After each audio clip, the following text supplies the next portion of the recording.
Welcome, wild souls. Welcome, everyone. Gratitude for the courage that you have to step into this realm, the realm of the soul that has called you. You know, some inner voice has called you, was curious about soul, and here you are today. So we honor this inner voice that has brought you here today. No matter if you are familiar or not yet familiar with the meaning of or definition of soul, whatever your inner wisdom is telling you, we're inviting you already to invite soul here with you, next to you, in this 1.5 hour that we're going to spend together. Take a couple of seconds and call for this one to come and join and be your ally in this webinar.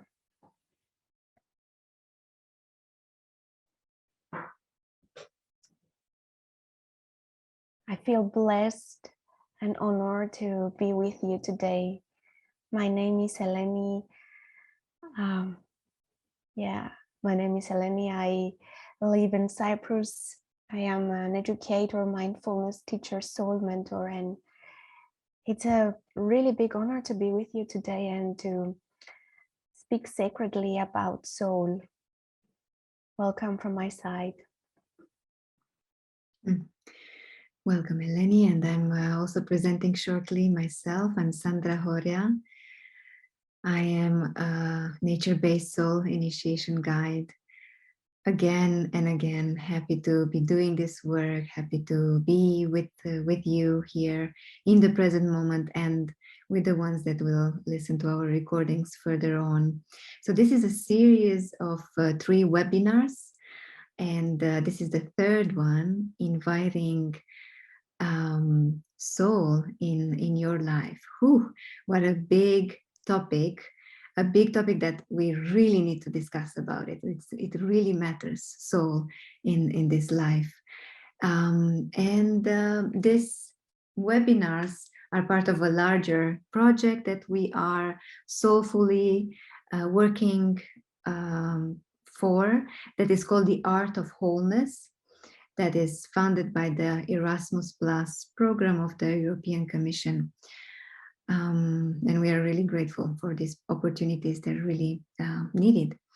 So enjoy this 1.5 hours, and I will repeat myself, not merely enjoy it and not only consume it, but hopefully you are going to be inspired by it, or at least troubled, intrigued, furious, confused, whatever you're going to be like. Do something about it, with it. Serve it in some way to your own people, in your community, in your circles.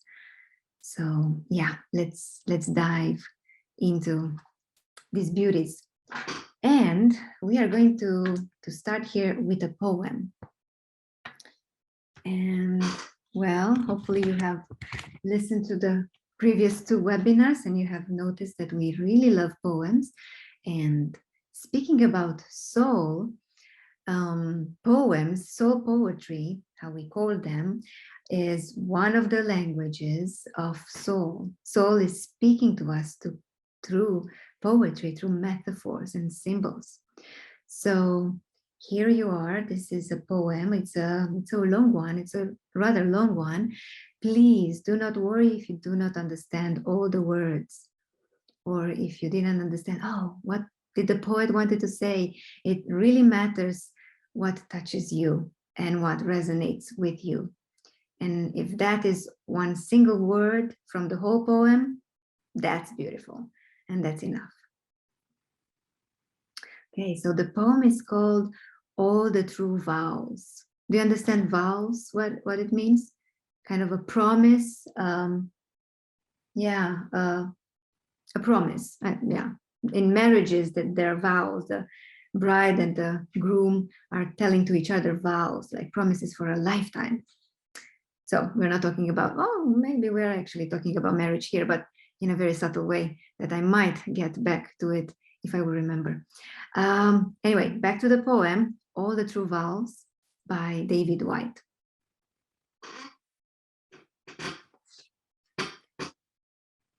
All the true vows are secret vows. The ones we speak out loud are the ones we break. There is only one life you can call your own and 1,000 others you can call by any name you want. Hold to the truth you make every day with your own body. Hold to the truth you make every day with your own body. Don't turn your face away. Hold to your own truth at the center of the image you were born with. Hold to your own truth at the center of the image you were born with. Those who do not understand their destiny will never understand the friends they have made, nor the work that they have chosen, nor the one life that waits beyond all the others. By the lake, in the wood, in the shadows, you can whisper that truth to the quiet reflection you see in the water. Whatever you hear from the water, remember. Remember, it wants you to carry the sound of its truth to your lips. Remember, in this place, no one can hear you. And out of the silence, you can make a promise it will kill you to break. A promise that it will kill you to break. That way, and only that way, you will find what is real and what is not. I know what I'm saying. Time almost forsook me and I looked again.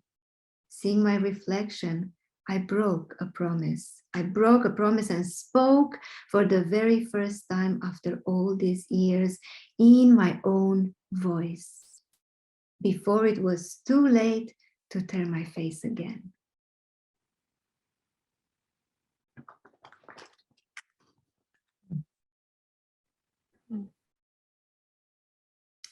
Beauty. And let's receive this beauty once more. Once more, because it has secret messages, secret corners to be discovered. Here it comes again, the same poem. All the true vows are secret vows. The ones we speak out loud are the ones we break. The ones we speak out loud are the ones we break. There is only one life you can call your own, and 1,000 others you can call by any name you want. Hold to the truth you make every day with your own body. Don't turn your face away from the truth. Hold to your own truth, the truth at the center of the image you were born with. Those who do not understand their destiny will never understand the friends they have made, nor the work they have chosen, nor the one life that waits beyond all the others. By the lake, in the wood, in the shadows, you can whisper that truth at the center of the image you were born with. That truth, whisper it to the quiet reflection you see in the water. Whatever you hear from the water, remember, it wants you to carry the sound of its truth on your lips. Remember, in this place, no one can hear you, and out of the silence, you can make a promise it will kill you to break. That way, you will find what is real and what is not. I know what I'm saying. Time almost forsook me, and I looked again. Seeing my reflection, I broke a promise and spoke for the first time after all these years in my own voice, before it was too late to turn my face again. All the True Vows by David White.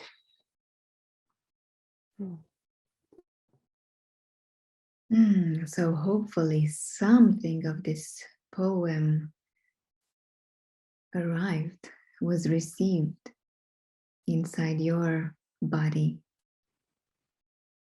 So let's put some words, just few of them, about what is soul and what do we understand by soul. Because most often when we hear the word soul, we maybe understand something like what is happening after life, after death. And in a way it is happening after death, but not after the physical death. And we're not speaking about other lives soul, but in this particular life we have a soul that is calling us and is waiting for us to discover it and to give it away. So soul is maybe different from our social roles and vocations and jobs that we are having. It's different. Soul, it's what we are born to accomplish in our life, the numinous gift that we are blessed with. That's soul. And yeah, I will give an example. Maybe I am a facilitator, I'm a trainer, I'm a guide, I'm a nature-based soul initiation guide. And yet this is not my soul. This is an instrument, a channel, a delivery system that I am using in order to fulfill my soul's image and desires. And then I can have another, being a mother maybe in this world can be another soul delivery that I'm invoking. And other soul, yeah, a writer, being a painter, an artist, who knows what, yeah, you know better how you are going to deliver your soul gift and soul powers. So going back now to the poem, David Whyte is brilliantly, if you are asking me, brilliantly, I just love these two lines of him so much, kind of getting into the exact idea what soul is. And he's saying something like this: your own truth at the center of the image you were born with. Your own truth at the center of the image you were born with. So we can understand many, many things by these few words. Something that I'm understanding is that a soul is already inside of us. So we already have this image. We were born with it. So we need to discover it. We need to remember it in a way. And it's the primordial image. Soul is not going to speak be a marketing specialist. No, soul is speaking in metaphors and in images and symbols. And with these images and symbols, we're creating almost a mythopoetic identity. Can you grasp that? Can you grasp the beauty of it? Every day we are waking up and believing in a story, and we are walking in a story. I can walk the story of my middle world Sandra, that is just a woman and, you know, doing this kind of work. Or I can walk the story of a goddess woman that has this extraordinary powers to weave magic and to make spells and to create spaces of transformation with people, for herself. That is kind of the flavor of what mythopoetic means. And then going back still to the poem, just my last idea here. Well, more ideas can be tackled, but I would just tackle this one more from the poem. By the end of the poem, he talks about some promises. Do you recall that? That out in the woods, you're going in nature and you're going to make a promise it will kill you to break.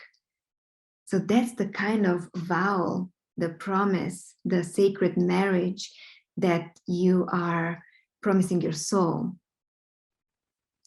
And by soul, I mean, almost an entity that is maybe the most precious thing in your life. So that kind of promise that it will kill you to break. And then later on, he's speaking about another promise. He says something like, seeing my reflection, I broke a promise and spoke for the very first time after all these years.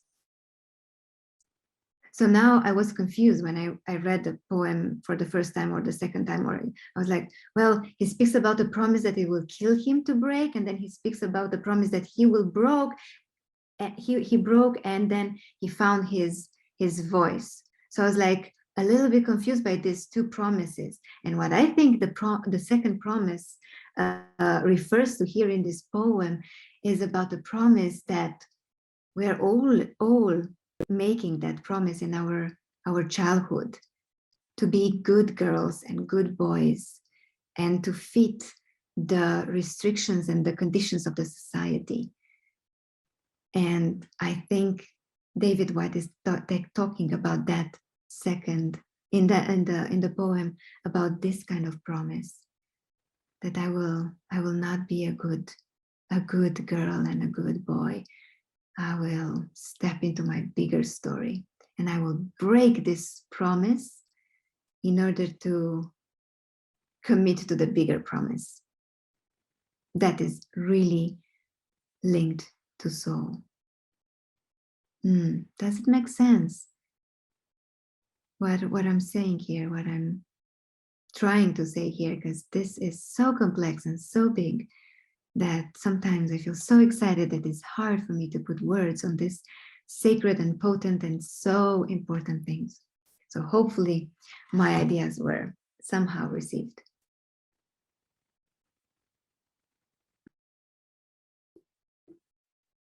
Yeah, it's mysterious, right?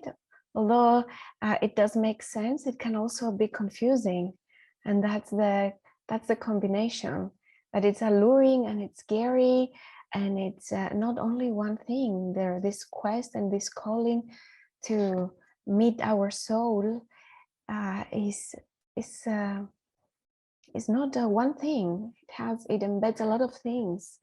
It can kill us or make us alive.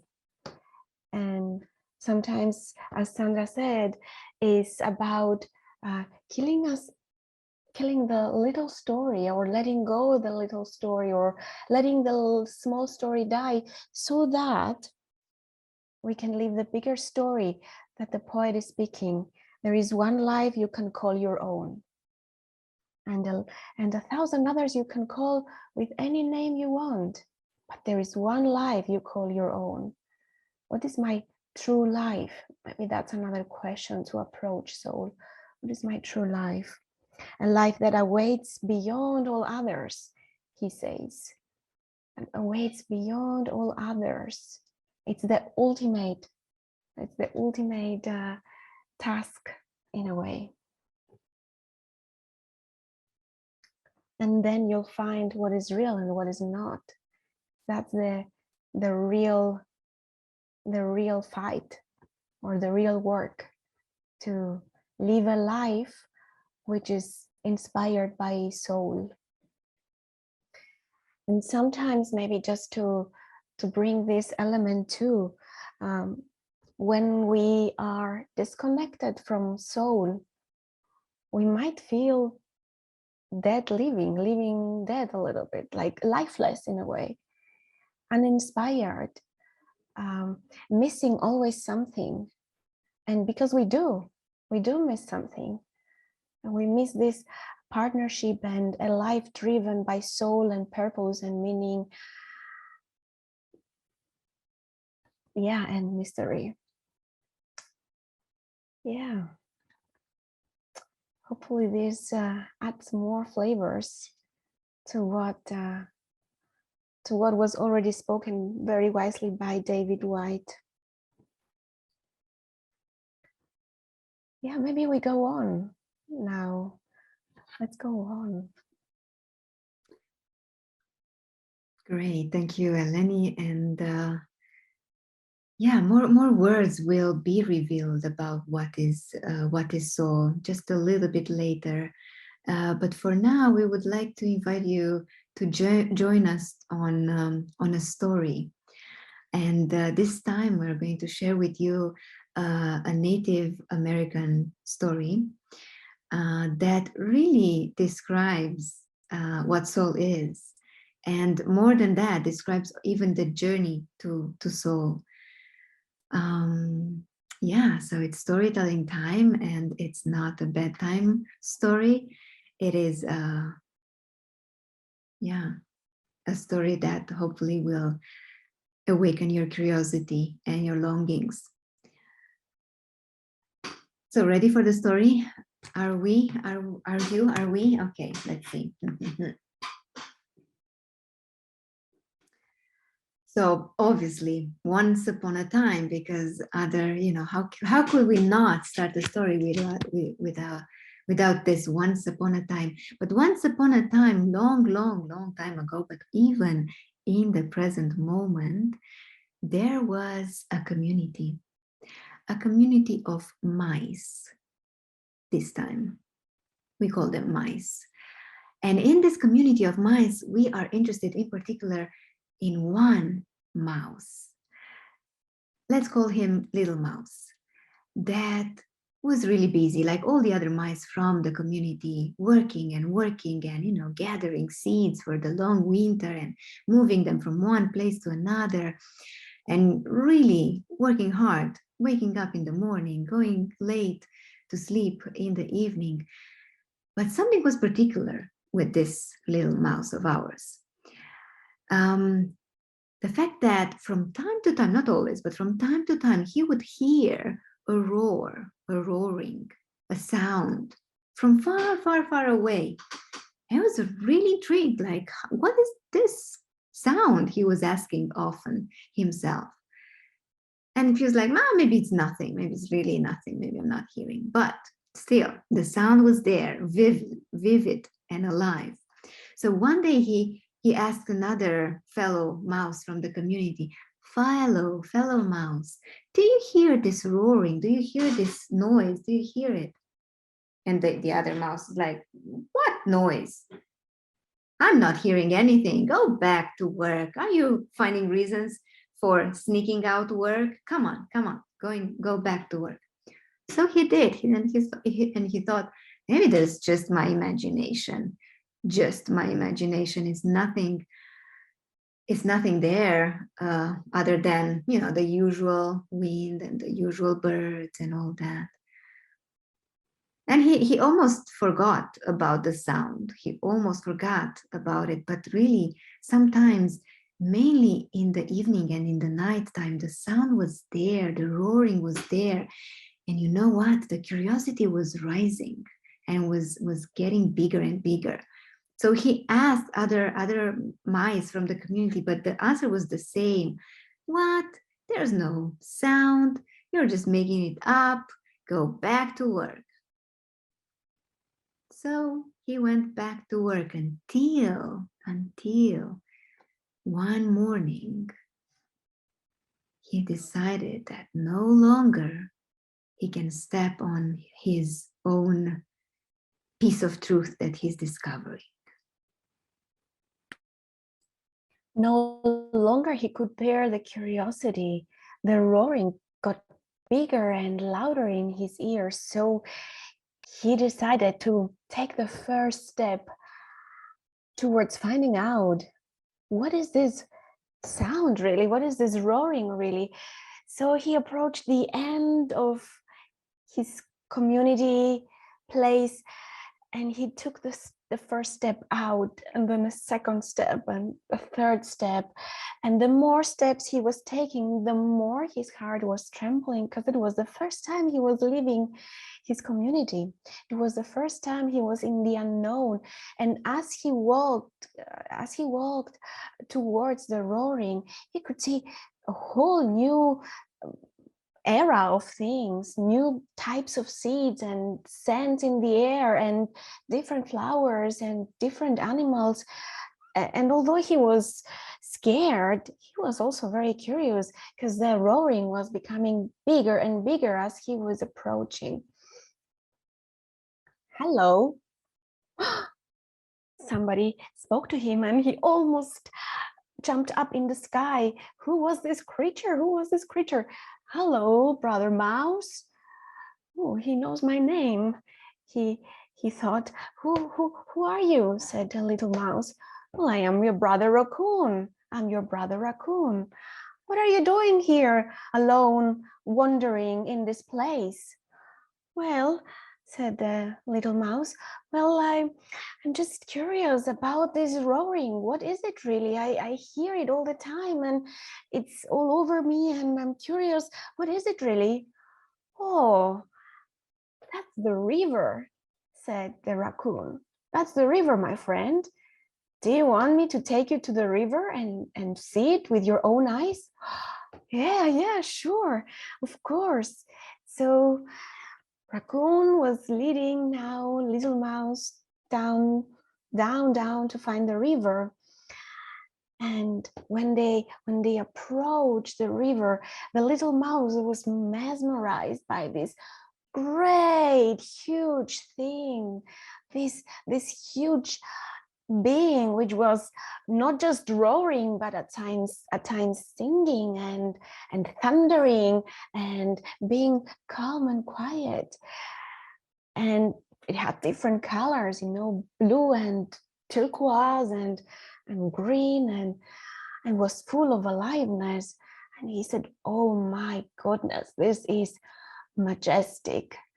This is majestic, he said. And he stayed there, mesmerized for a while.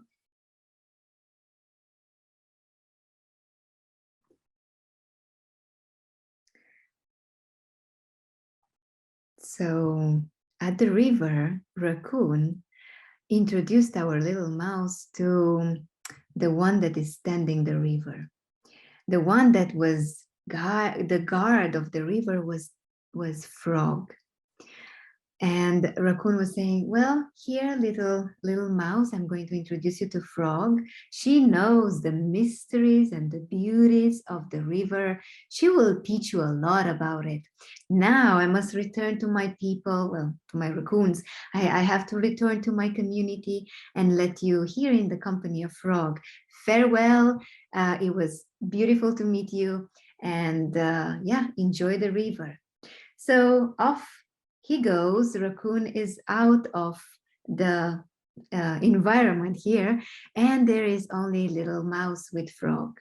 So little mouse instantly starts to ask her many questions about the river, and he is really curious about how come she can live both in the water but also outside the water.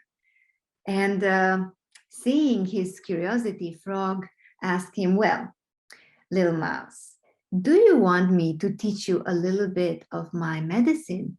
Do you want me to teach you a little bit of what I know? And the little mouse said, yes, obviously, yes. Okay, says Frog. Well, come here and I will show you what I will be inviting you to do. Okay, so come here very close to this edge of the river and squat and make yourself really small. Yeah, like this. Bend your knees. Yes, exactly like that. Bend your knees. And then at my 1, 2, 3, you're going to jump in the air as high as you can. And then you're going to land. Okay? Sure, says little mouse. It sounds easy. I will do that. So therefore he's doing that. He's squeezing his tiny body. He's bending his knees and he's squatting. And then at 1, 2, 3 of the frog, he's jumping up in the air. You can imagine in your imagination a little mouse jumping in the air. And in the air, like slow motion, he's seeing far away. Over there, far away, he's seeing this ultimate beauty. Mountains, the sacred mountains. And he is crushed, he's touched, he's changed. And then right after that magical moment, he's landing, but he's not landing on the land, on the earth, but he's landing in the water. So super scared, super terrified. He's swimming fast, fast, fast. He haven't swimmed until now in the water. So he's swimming, and finally he gets to the earth and says, very furious and very angry, "Frog, you tricked me. I almost died out there. What did you do to me? You are a mean man." Frog says, "Shh, shh, shh. Don't let the fear overcome you and take you. Remember, what did you see in the jump?" "Oh," Mouse is remembering, "I saw the sacred mountains." Yeah, focus on that rather on how hard it was for you to swim. Are you alive? Are you okay? Are you safe? Yeah, I'm a little bit wet, but I'm good now. But the sacred mountains, that image. Thank you, Frog. Thank you, Frog. I must go back to my community right now because I need to tell them everything about what I have discovered, what I have been experienced. And the frog says, "Wait, not yet, not yet. Because little mouse, now I will give you another name. You have been experiencing something really precious, and I will name you in a different way, in a sacred way. From now on, you will be called Jumping Mouse. May this new name serve you well on your journey." "Thank you," says Mouse. Now Jumping Mouse, "Thank you for the name. Yes, I am indeed a jumping mouse that is able to see the sacred mountains. Thank you for your medicine. Thank you for your teachings, Frog. I'm going back to my community, back to my people. Thank you." So the jumping mouse took his way back. He had now the roaring of the river behind him, and he went the same direction he came from to find his community. And he was so excited to share with them all the things he found out, you know, the roaring, the river, the sacred mountains, the frog, the raccoon. So he arrived to the community super excited, eager to share with them. But guess what? Nobody was interested to hear him. Nobody was interested to hear him. Everybody was busy doing their own things. But not only that, they were scared of him. They were very scared of him because he arrived back to the community wet and there was no rain. How come he was wet and when there was no rain? It must have meant this. He must have been bitten by a wild animal, but the animal spit him out of his mouth. And obviously, if an animal spits a mouse out of, a food out of his mouth, that means that the food is poisoned. So everybody thought that the jumping mouse was poisoned and they were staying away from him. They were avoiding him and they were all busy doing their own things.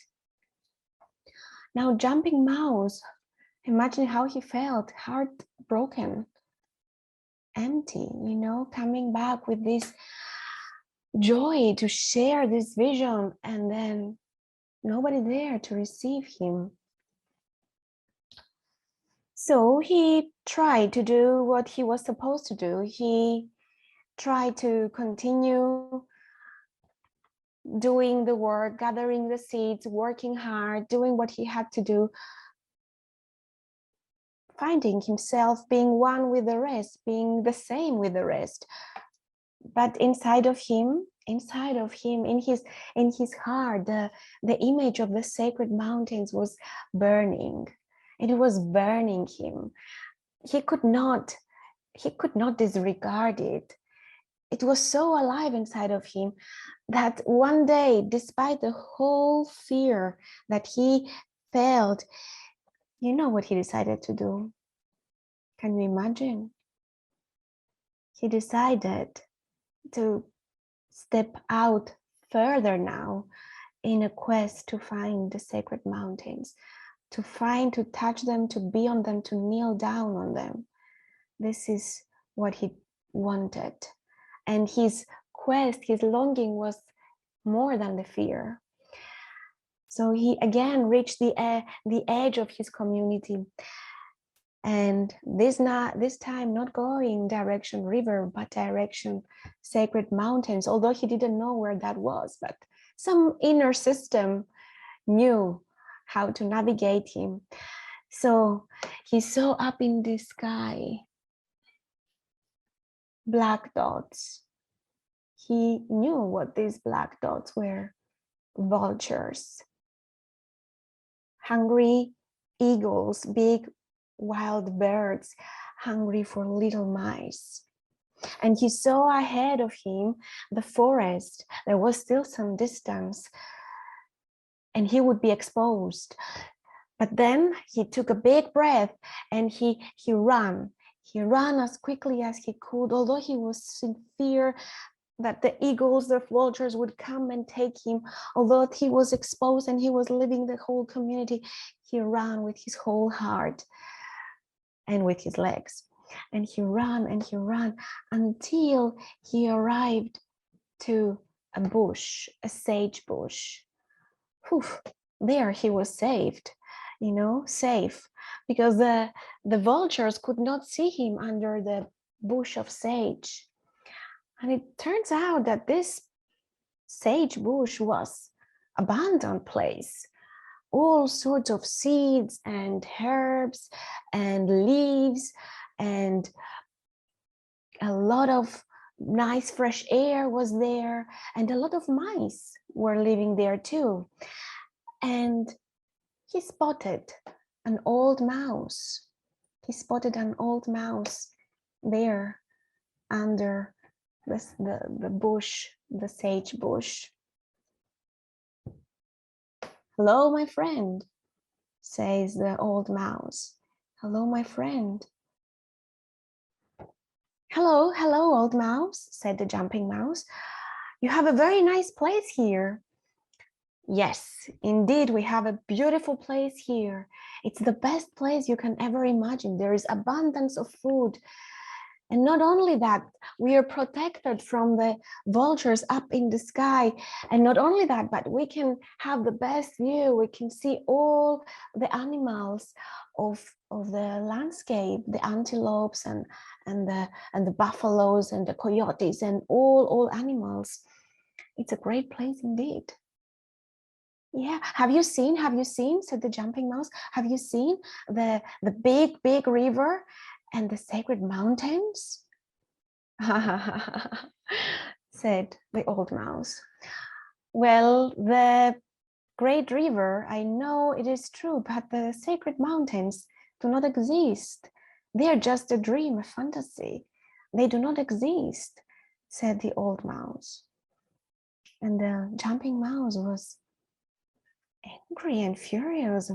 Why is he saying that? There are no sacred mountains. I saw them with my 2 eyes. I saw them and they are so beautiful. And this one says that they don't exist. "Well, I am in search for these sacred mountains," said the jumping mouse. And I must go on. I must go on my search to look for them. "But this is a great place," said the old mouse. Stay here. It's really crazy to go out there and you are in very big danger." "No," said jumping mouse. "Thank you very much for the food you offered me and the welcoming you gave me. I need to go now on my own journey." And so he did. So off he went. He left the abundant sage bush.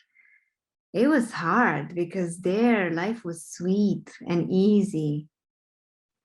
You know what I mean? Maybe from your experience, the kind of place that, it doesn't require too much effort from you. Everything is more or less provided. So it was hard to leave the luxury of the comfort of that place. And yet something bigger was dragging him to continue his quest. So off he is on the path again. Not that it was a given path, he was making the path while he was walking. So more and more cautious. Now the little black dots on the sky were becoming bigger and bigger as he was approaching and approaching the sacred mountains. And yet, such a long way until reaching those mountains. And one day, who knows, after days, after weeks, after mountains, one day he sees in front of his, on the path, in front of his eyes, he sees a really large creature, a very large creature.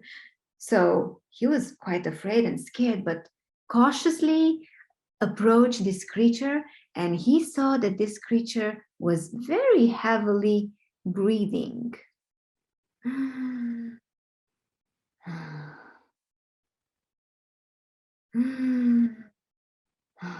Wow, what an interesting creature. And he looks closer and he looks closer. Oh, I think this is a buffalo, says Jumping Mouse. I've heard of buffaloes only in stories. I've never ever seen one in flesh and bones. But what's wrong with him? Seems like the breath is so heavy. So, wow, if only I could help him in any way. So as he was being curious and talking to this buffalo, the buffalo very slowly opened his eyes and like, oh, who are you? Oh, I'm just curious of how you feel, if I could help you in any way. Oh no, my friend, you cannot help me.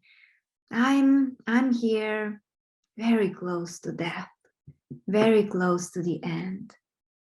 The only cure that it could help me is an eye of a mouse. But such thing don't really exist. Jumping Mouse was, oh my God, I am a mouse and I have two eyes. No. He couldn't possibly need my eye. I mean, but then he's like, I'm a mouse. And the medicine for this beautiful creature, beautiful buffalo, to heal him is one of my eyes. He's trying to see, well, I will still have one of the eyes. I mean, yeah, of course, I will not see so widely the landscape, but still, it's not so bad. So without further thinking, without putting it into pros and cons, but rather feeling into the heart, he's taking one of his eyes and he's offering it to the buffalo. And in a second, in an instant, the buffalo is healed and he's rising on his four legs, tremendously grateful to Jumping Mouse. And he said, thank you. Wow, thank you, Jumping Mouse. You saved my life. You're welcome, this time only with one eye. You're welcome, says Jumping Mouse. It was really the right thing to do.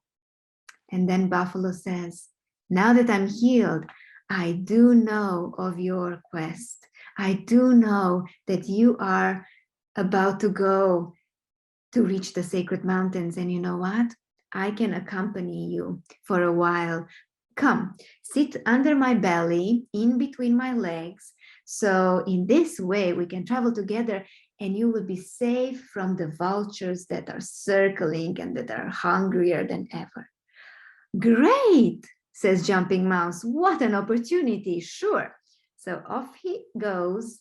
They go together, Jumping Mouse under the belly of the buffalo, and they're going together towards the sacred mountains.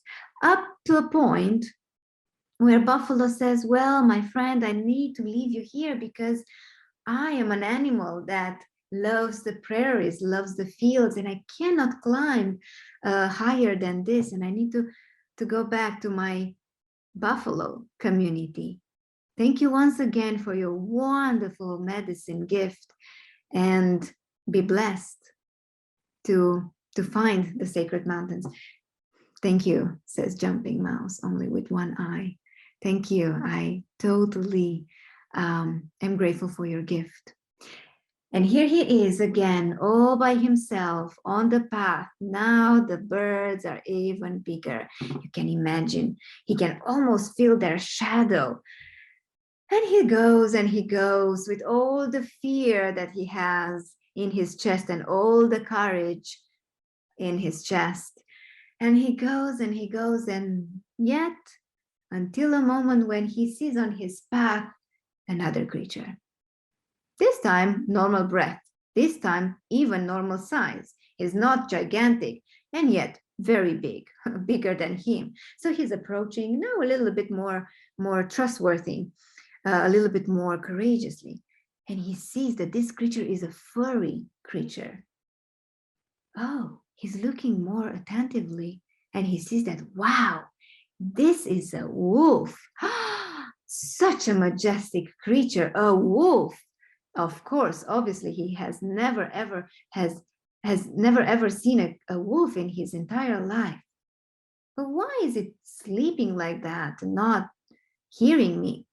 Brother Wolf, says Jumping Mouse. And Wolf is like, wolf, wolf, wolf, wolf. That's strange, thought Jumping Mouse. Well, let me try again. Brother Wolf, he speaks even louder.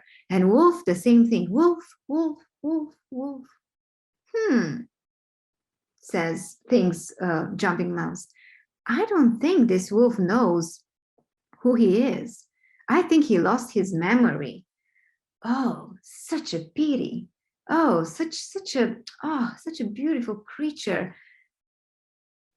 If there would be something, if only there would be something that I could help this creature with. Oh, no. He thinks, no, that couldn't be possible, not my other eye. No, because I will not see at all if I would give him another eye. And I need my eyes, he thinks, he feels. But then I will have other senses.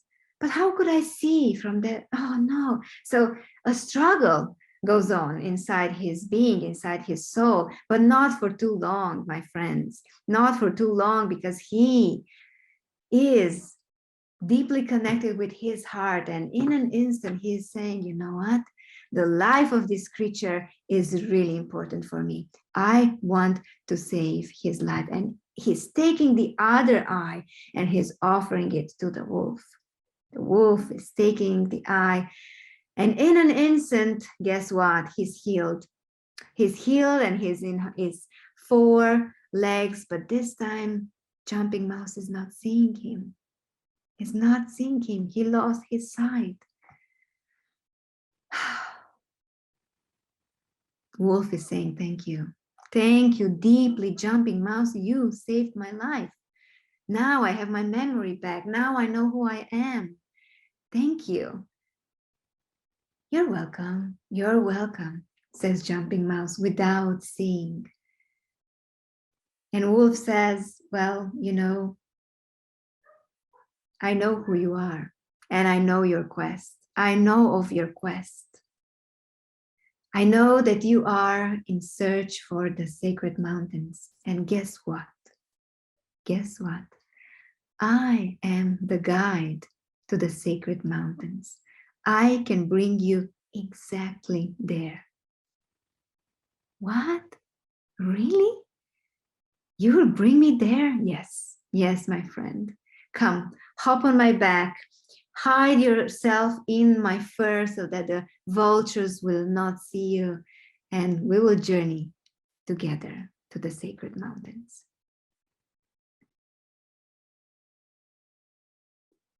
And indeed they journeyed together, and up they walked on the mountains until they reached the peak the sacred mountain itself. But the jumping mouse could not see anything. He could not see anything, so it was the wolf who described the beauty of the landscape. He spoke to him about how the mountains in the distance kissed the clouds in the sky, and how a lake was embraced by the mountains there in the middle, and how far in the distance they could see the deep trees and the valleys and the plains even further. Jumping Mouse was touched by the beauty of the place, although he could see nothing. He could only see through the eyes of the wolf. "I must leave you soon," said the wolf. "I must leave you soon because I need to return to my wolf community. I need to provide more beings this journey to the sacred mountains, but I will stay with you as much as you want," said the wolf. And the jumping mouse, fulfilled in his heart, with his bones super at ease, that he reached the sacred mountains, and yet with the awareness that he was totally blind and totally vulnerable. And once the wolf would leave, well, he would be unprotected. But still he said to the wolf, thank you, guide of the sacred mountains. Thank you for bringing me here. Thank you for sharing this beauty with me. You may go, I will stay here." So the wolf left, and now the jumping mouse was left alone. There was no need to run because he was blind. And he knew that the vultures would approach him. And not very long after these thoughts, he senses a shadow on him, and he knows what shadows means. And he hears the sound that the vultures are doing when they are approaching their food, and he knows this, and he's waiting for the strike, and the vulture approaches, and jumping mouse is put on sleep.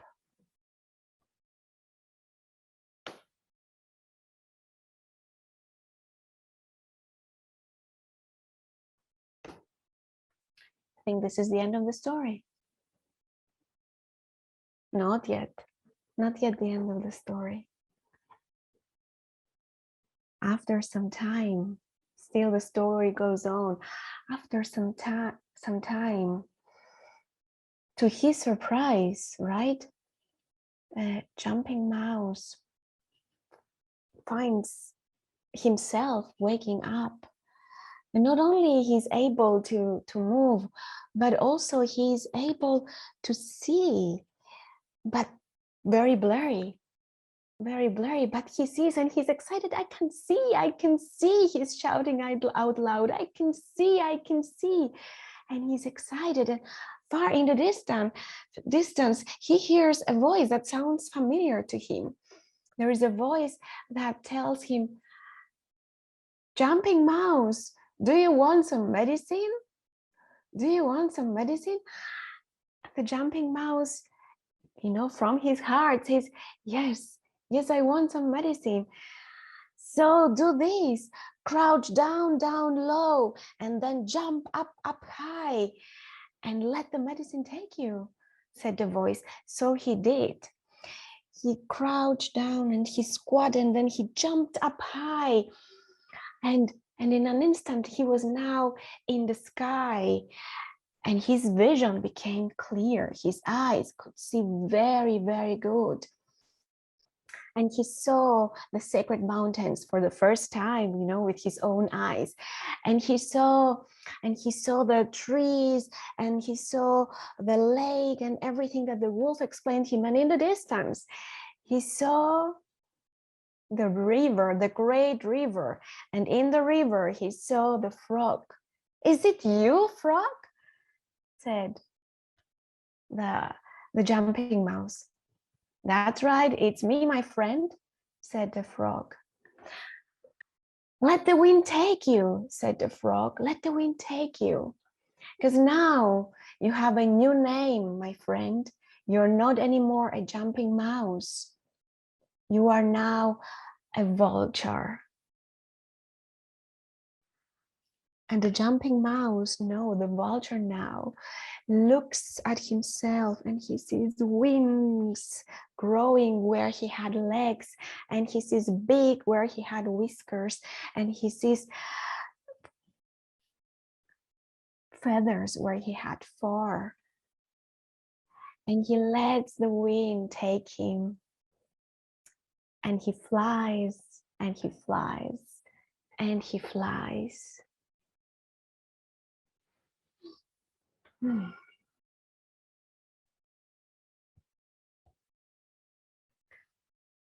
Let's take just a few seconds of silence to honor the story.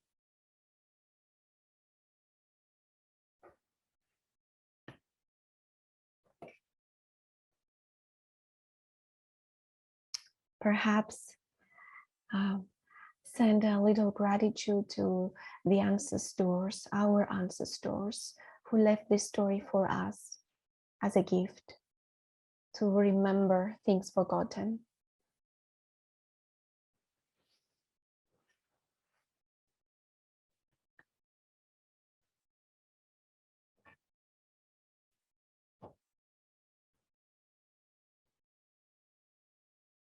Yeah, and you know, as Sandra said, this is not a bedtime story. This is a hopefully awakening story. And probably you have questions inside of you. So maybe track these questions, maybe just right now, put them down, write them down, because they are important, you know. The soul is working with questions and quests. So maybe write down these questions.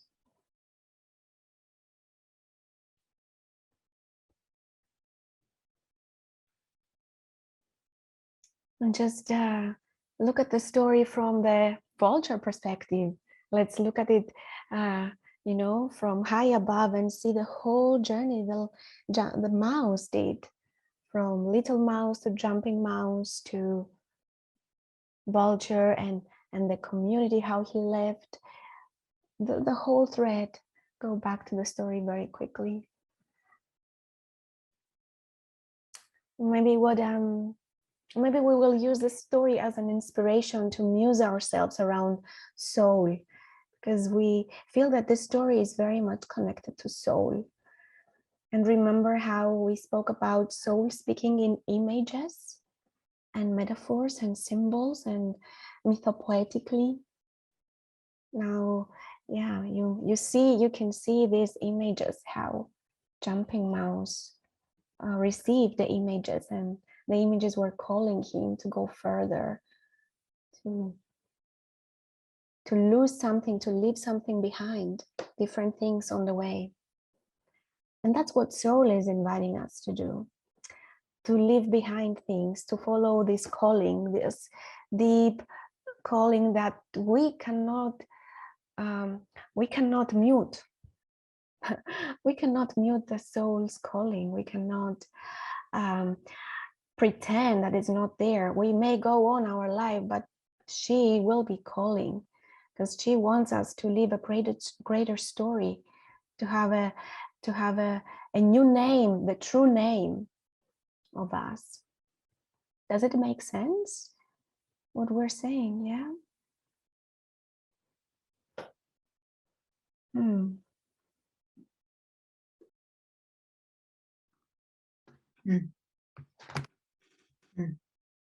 So he, jumping mouse, well, firstly little mouse, transformed into what he was fearing the most. That puts me into a deep reflective mode. And then gradually he received the name of Jumping Mouse. And then that particular name, sacred name, helped him to receive the second name, which is the vulture, right? He was jumping. This story has so much embedded in it.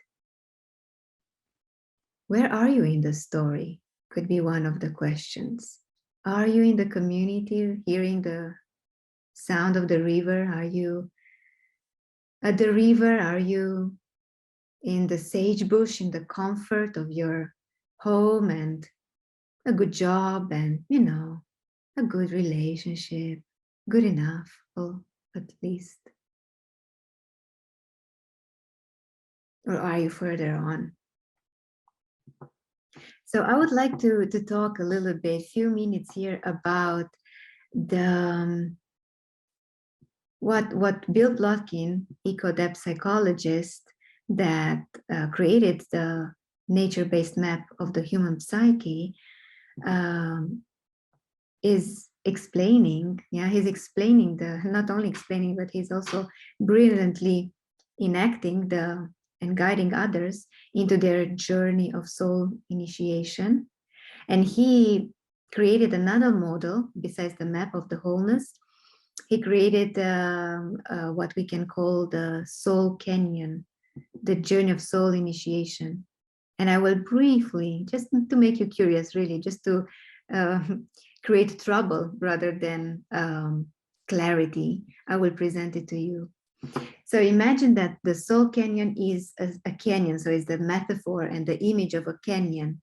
So it's like the one shore of the river and the other shore of the river. And then there's the steep valley, there's the bottom of the canyon, and then it's again the steep valley and it's the other shore. Yeah, so you can imagine the shape of the canyon. So this soul canyon, it's a journey, it's a descent, it's a journey of descent into soul, which is, in other words, to say a psycho-spiritual expedition in the underworld, in the world that holds that true image at the center of our own center that we were born with. And this whole journey is meant to radically transform us by the soul encounter. So by the love affair with our soul. And this journey has 5 phases.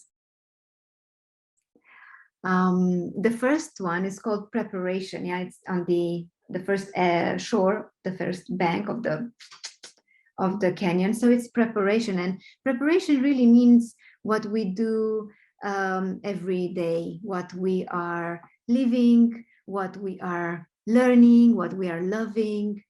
And in the preparation, there is a lot of focus, or it should be a lot of focus for cultivating wholeness, cultivating these resources of wholeness, what we actually do in this project, the Art of Wholeness.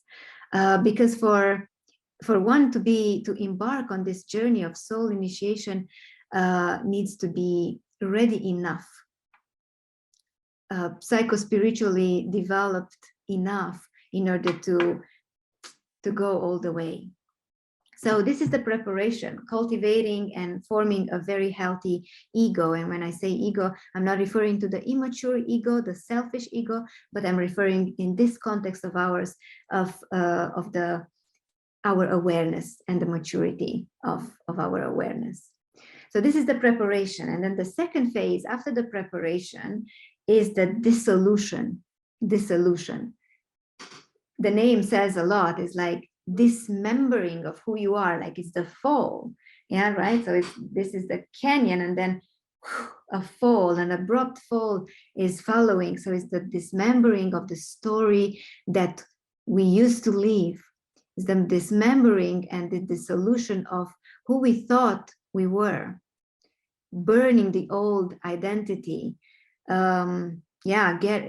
Getting rid of the persona or of the masks that we would use in our everyday life. it's a lot of grief, a lot of healing work, and a lot of courage, and a lot of fear, because there's no one without the other. So this is the dissolution, just to make us ready for the soul encounter, which is on the bottom of the canyon, which is the third phase that is called soul encounter. And this is the moment when hopefully you're in the nature, or in your dreams, or in a deep imagery, when you reach the depths of your soul canyon and you are gifted with this vision or with this revelation of your own unique ecological niche. And this might come as an image. Again, I'm recalling what I said just before. Soul will not say be a trainer in Erasmus Plus projects. No, soul will speak in metaphors. And this is how the revelation will be received. And then it's your ego's job to find ways how to materialize the vision and the revelation. So this is soul encounter.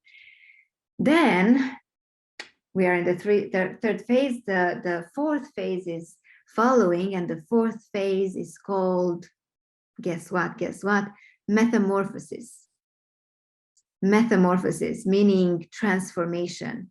Now that we have gifted, blessed, and cursed both ways, because it's not an easy job, we have blessed with this soul encounter. Well, we need to shapeshift. So our ego, our awareness, our everyday human creature that is walking on streets and mountains have to take a new shape and embody this revelation, this vision that they were gifted with. So yeah, by showing up in the world as the person who occupies this unique ecological niche. This is the metamorphosis, the fourth phase. And the fifth phase, the last one, well, after we kind of took another identity, a deeper identity, stepped into our deeper story, the last phase is called enactment. Enactment. Now I'm ready to really be a fully human, a full adult, a mature person on this earth. And I'm learning how to deliver, how to offer my mythopoetic identity to the hungry ones, to my community, people, more than human world, who knows. And in this fifth phase, we are discovering and learning our delivery systems for our soul. Yeah, this is the Soul Canyon. And each and every of these phases takes time. It's not happening in a 3 days retreat or in a 7 days retreat. Takes time, but it's worth it. It's not, what am I saying? It's worth it. It's mandatory. And few people have the privilege to even hear these words. Not that I said it, because Pilplotkin is the one creating those, and he was also inspired by others. But yeah, just feeling into how little people have access to these deeper invitations, let's call them like that. Yeah, so this is the Soul Canyon model presented very shortly. Hopefully you're curious. Hopefully you're intrigued. Hopefully.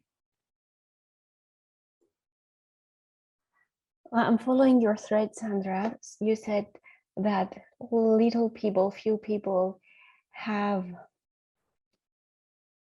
had done the journey, but know, please, everyone, that we're all gifted.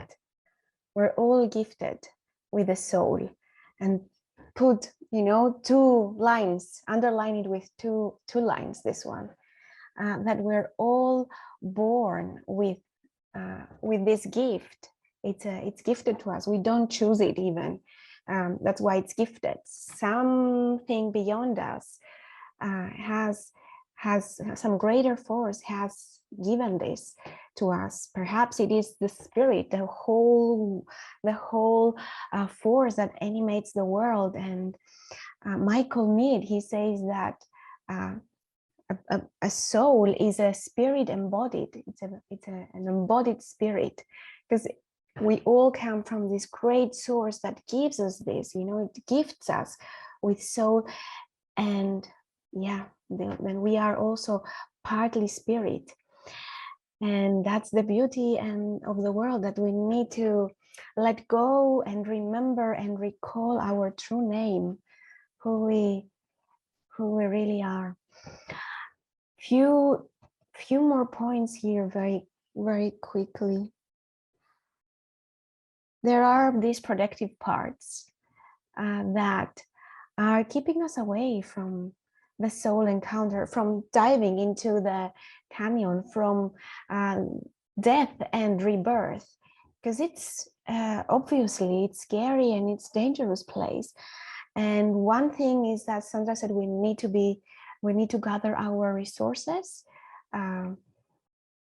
We are resource and we need to cultivate the resources, but still these protective parts will tell us things like stay safe, stay in the familiar, do not die now, do not die, it's too dangerous for you. And maybe we hear these voices, it's coming again in tiny and frightening requests. It's tiny but frightening. To let go and dismember ourselves. Yeah, so be aware, be conscious that there are these protective parts. That's one point. And another point is that, well, no matter where we are, maybe in the preparation or in the descent, in the dissolution, or even beyond, before that, no matter where we are, it's okay. It's okay. It's great that we're here today. Maybe it is soul that has brought us here today. Maybe it is soul herself, the one we have next to us, sitting all along, that has brought us here today to be curious, to be like a mouse who is investigating things and is having questions and quests. So no matter where you are, there is time. There is time, and there is always opportunity to begin on this journey. It takes time, but at the same time, it's not the end of the world. How far we go and the intention really, really matters and transforms not just us, but the whole world. Because that's the thing with the soul. It's not just a job. It is for the greater, it's ecological niche. It does not serve just myself and the human community, but the whole earth. That's the thing. And yeah, even no matter at what age we start doing this work, that's great. As long as we hear the calling and we dare to take the first step.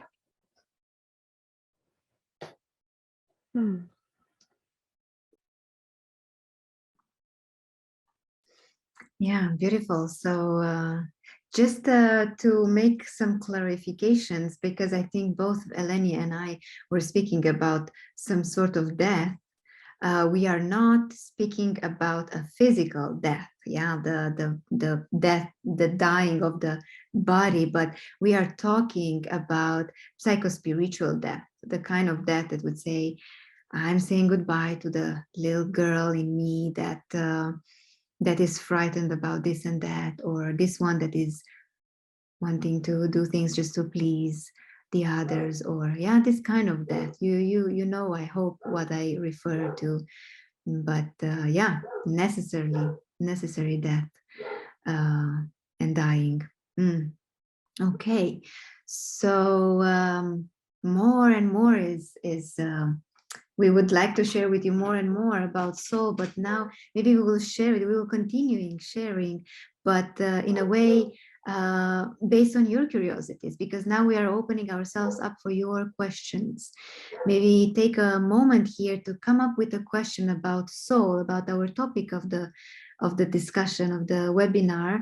What is your curiosity about soul, about how to invite soul in your life, about anything that we have discussed, mentioned here? And please send your questions in the chat to Lelde.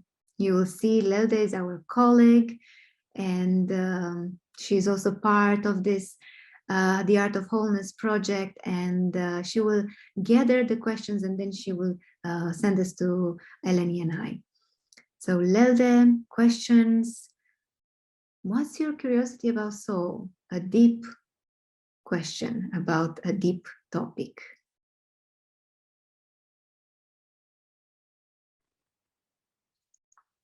Hmm.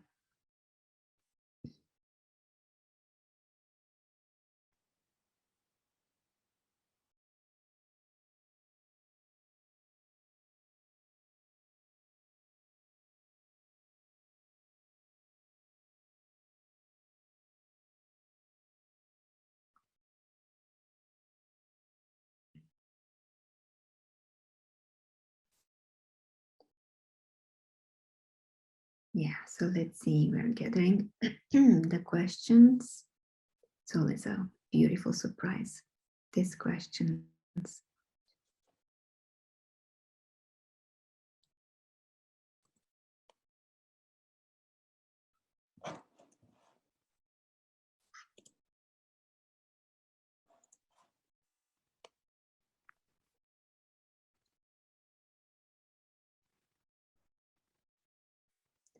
Okay, I will be hopefully answering first if we have any questions.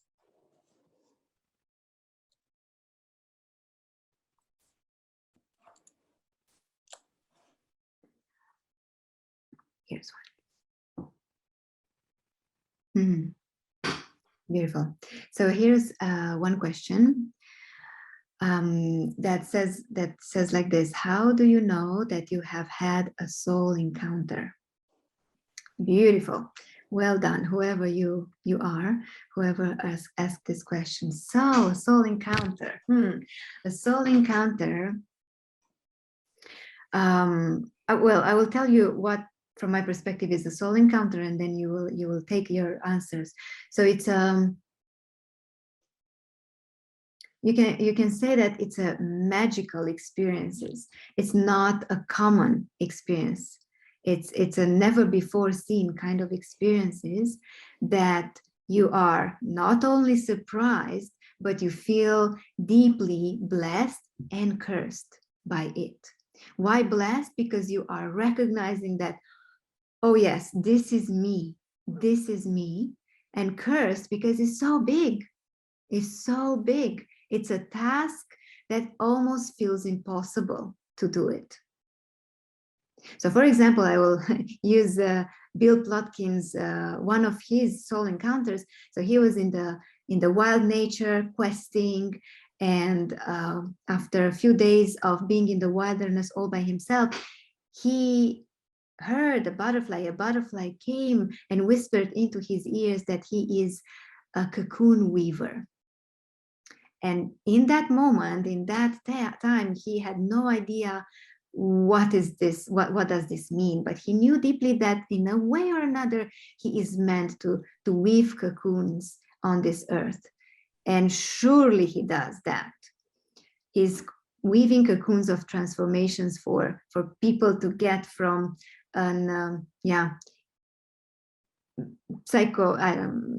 from a adolescent kind of stage to an adult kind of stage. So it comes in an unexpected way. Usually when our consciousness is altered, when we are not living into the, maybe it happens when we are in the kitchen washing dishes, but most probably it happens during deep imagination journeys or dream in the night. The dreams in the night can reveal us an image, or in the encounters with nature. And we sense it that, oh, this speaks a really, really huge truth about who I am in the world. So this is in brief the answer to your question. And thank you. Very, very potent and beautiful question.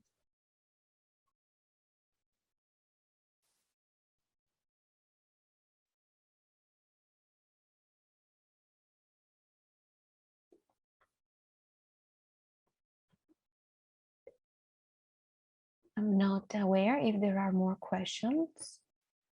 just to see that, to check that. Maybe meanwhile, I can just add on my story here, because I'm just realizing that I shared Bill Plotkin's soul encounter, and I didn't dare to share mine. So my experience of soul encounter was in nature, also in a wonder, and I was blessed and cursed with this vultures, actually, that came to me and told me that I'm also supposed to be a vulture in this world, and not any kind of vulture, but a rooted vulture. And that felt really terrifying. And I even tried to forget about it, to pretend that this didn't happen. But the signs and all the other work that I've done afterwards revealed that actually I do need to be a vulture, a very loving, and yet a vulture in this fierce, loving vulture in this world, who is tending the sacred death and feeding itself with the source of life. This is kind of my image of who I think and I know I am in a mythopoetic way. So maybe that will bring more clarity, but at least will bring another image of soul encounter. Thank you.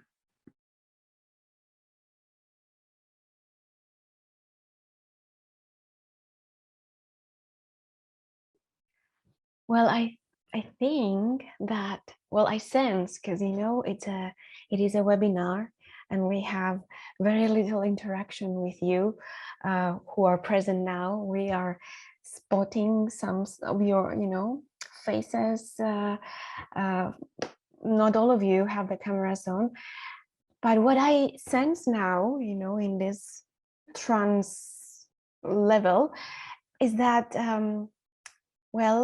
as we say in Greek, we are left with an open mouth, maybe, and a mouth without words or without questions yet, and that's beautiful. That's beautiful, because that means that the real work is happening inside of us. Although there are no questions to address now, maybe to Sandra and me, the real work is happening in the inside, and the questions need to be actually addressed to each one of us. That's the person to ask the questions. So maybe to honor the silence, to honor the fact that maybe there are no questions, and to go on with I think we have a few more things from our side that will stir up more things inside of you, hopefully. And there will be more questions for you later on. Yeah, so I got a little bit confused. Do I start, or do I? Sandra, help me. I can take it from here, and then you will join. So yes, we want to let you now. I mean, we are approaching the end, and it's not yet to the end. We do have a magical poem at the very end of this, but now we would like to let you in the company of some invitations to further on cultivate this relationship with soul, and to stir the potency of a possible soul encounter. So here comes one invitation, and Eleni will share with you another invitation. So this invitation, let's see, I'm inviting you to go in a wander in the wild nature, and but with a task to create a simple yet potent ceremony. Ceremonies are ways of celebrating something. So a ceremony of saying goodbye to something of your life, some part of your life, something about you that it's no longer serving you, and you want to make space. There's a quote: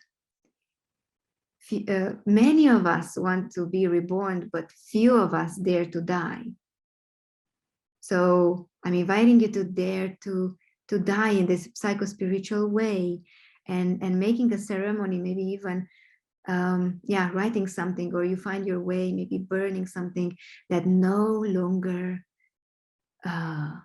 you need. No, you need no longer. And within the same wonder and within the same ceremony, to also, after you create the moment of saying goodbye and thank you and paying your gratitude to that particular thing that served you and now no longer serves you, to write or to spontaneously speak a vow, a promise that will kill you to break, to your soul, inviting your soul. Now I'm ready. In other words, you're saying, I'm willing to leave this behind, to burn this part of my identity, and now I'm ready, and take me. Soul, mystery, nature, God, goddesses.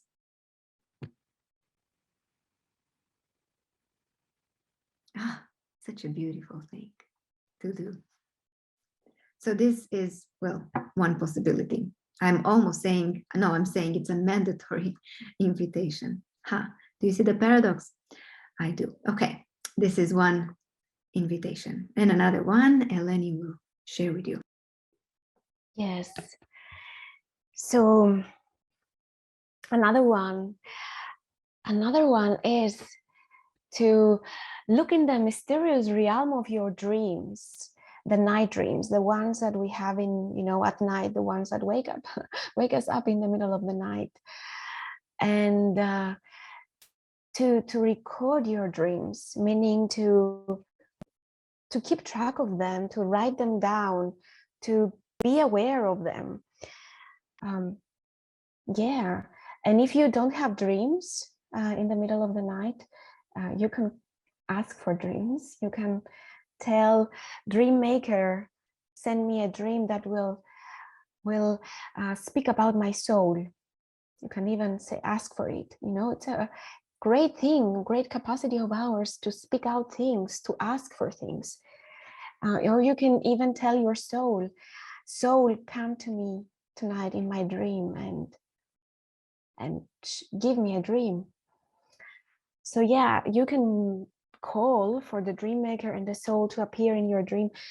And then when you wake up, write your dream or record it on your phone, or find another way. I like to rehearse it. I play the same dream again and again in my visual, cinema. I have a cinema inside of me, and I play it again, and then I write it down. And then work with this dream. And few ways to work with the dream, because the dream is coming from this unconscious and yet fully potent realm of soul. So one way to work with the dream is to create a whole song out of the dream, like a big poem, epic, or with verses, or to draw your dream, or to enact your dream, to become that character and the other character, or to take the dream out in the wild lands and offer it to a tree or a stone and speak it out loud to a being that is willing to listen to you, and see what comes out of that. Because it's like you receive a gift, but still the gift needs to be unpacked, and it's unpacked slowly, gradually. And it's a slow cooking process. It's not a fast food. It does not give you immediately the nutrition. And perhaps the more dreams you put down, the more you can track the thread of your soul. So that's another invitation there. Yeah, and I can tell you that I am blessed and cursed, as Sandra said, with a lot of dreams. Sometimes I wake up very tired, just because the dreams are so alive, calling me in a way to be more alive, right? Yes. Mm. So these are two possibilities, two invitations that we are alluring you to say yes to. Hopefully you will do that. And now it's the end of our time here together, and we would like to leave you in the company of a poem. So be ready to receive this poem through your body, in your soul.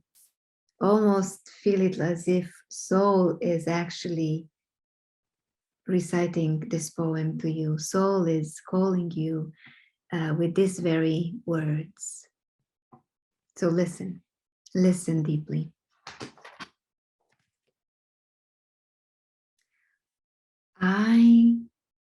I will not die an unlived life. I will not die an unlived life. I will not live in fear of falling or catching fire. I choose to inhabit my days, to allow my living to open me, to make me less afraid, more accessible, to loosen my heart until it becomes a wing, a torch, a promise. I choose to risk my significance. I choose to risk my significance, to live so that which came to me as seed goes to the next as blossom, and that which came to me as blossom goes on as fruit. I will not die an unlived life. And dying here means the physical death this time.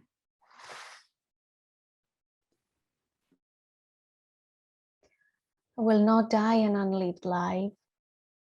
I will not live in fear of falling or catching fire. I choose to inhabit my days, to allow my living to open me, to make me less afraid, more accessible, to loosen my heart until it becomes a wing, a torch, a promise. I choose to risk my significance, to live so that which came to me as a seed, that which came to me as a seed goes to the next as blossom, and that which came to me as blossom goes on as fruit. That was the second time of the poem. And here comes a third one, this time including all of us. This time it's a promise we cannot, it's a promise it will kill us to break. And I'm inviting you to repeat after me if you wish so. I will not live in fear of falling or catching fire. I will not live in fear of falling or catching fire. I choose to inhabit my days. I choose to inhabit my days. I choose to risk my significance. I choose to risk my significance. I will not die an unlived life. I will not die an unlived life. And once more that one. I will not die an unlived life. I will not die an unlived life. Bravo, dear ones. Bravo for the courage to receive and to repeat and to make promises. Promises to ourselves, promises to our souls. It was beautiful to be with you today. So beautiful. My womb is vibrating. I feel my womb vibrating for the possibilities, of transformation that exist among us.